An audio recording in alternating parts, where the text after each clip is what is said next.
Walking up 23rd Street, I was tired and alone. It was late, my housemate would be asleep when I got home. The sign head glowing red, said the Chelsea Hotel, where Sid Vicious and my friend, drug dealer Dave, once dwelled.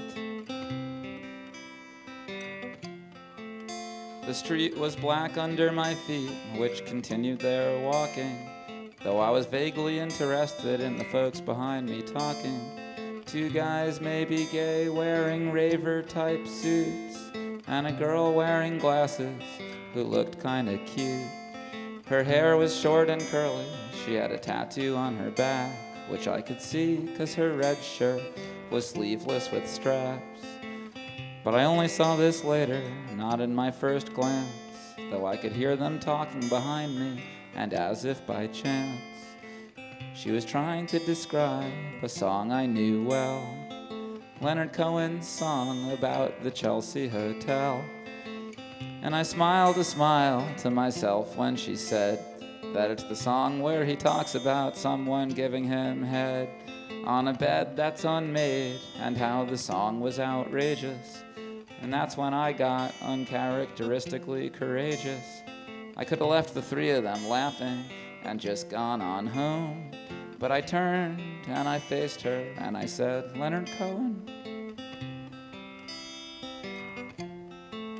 She was shocked and surprised, but she looked very happy that she now had a witness to back up her story.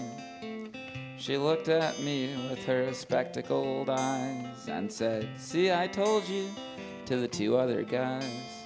And my tale might have ended right there and then, except that we started talking about Leonard Cohen and how his lyrics were cool and how he sang so sincere that it must have been true, and it happened right here. And though usually off the bat people don't find me that great, there we were laughing and strolling like we could really relate. And though we didn't mention the headline, it was alluded, and our conversation was better 'cause her friends weren't included.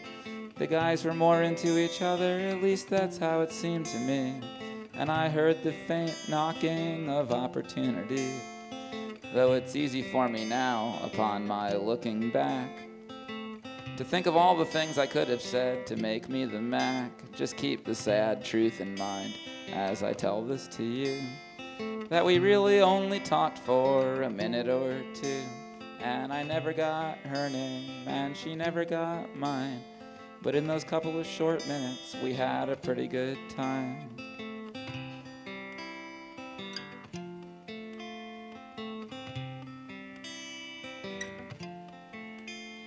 And then on top of that, although you might not believe it, this is what she said to me next. I'll repeat it. The line about getting the blowjob that Leonard sings, she said it made her want to do naughty things. And right about then, I should have asked if she knew what the Chelsea charged if we got a room for two. But I didn't, and I know I'm a schmuck, don't you doubt it. The only thing that I did was write this stupid song about it. But if I was Leonard Cohen or some other songwriting master, I'd know to first get the oral sex and then write the song after. 'Cause you can practice writing songs about romance every day, but if you haven't loved, then you'll have nothing to say. We could have given each other head on Leonard's same unmade bed, but I was too shy to suggest it, and so instead, when the three of them stopped to look through a pub window, I said goodnight, although I hadn't quite meant to, and waved as we walked, although I wouldn't forget her, especially since she mysteriously said, "See you later."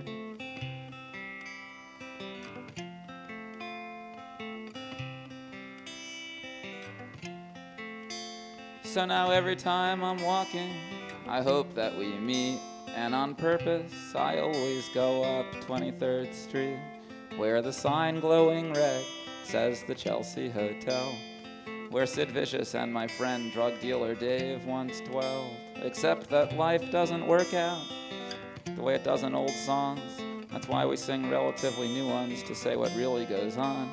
But if I could see her again, and we could pick up right where it ended, maybe I'd play her this song, and maybe she wouldn't get too offended. If you hang out there another minute, I'll tell you why.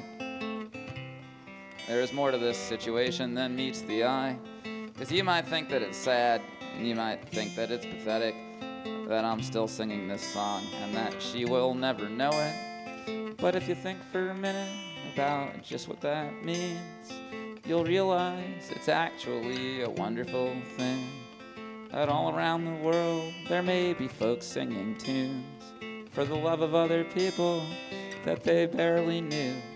And it puts a smile on my face, yes it do. And let me tell you that you ought to be smiling too. 'Cause the next time you're feeling kinda lonesome and blue, just think that someone somewhere might be singing about you. So who knows, if I ever find her again, we'll see. This whole time she could have been singing about me. Probably not, but it could be.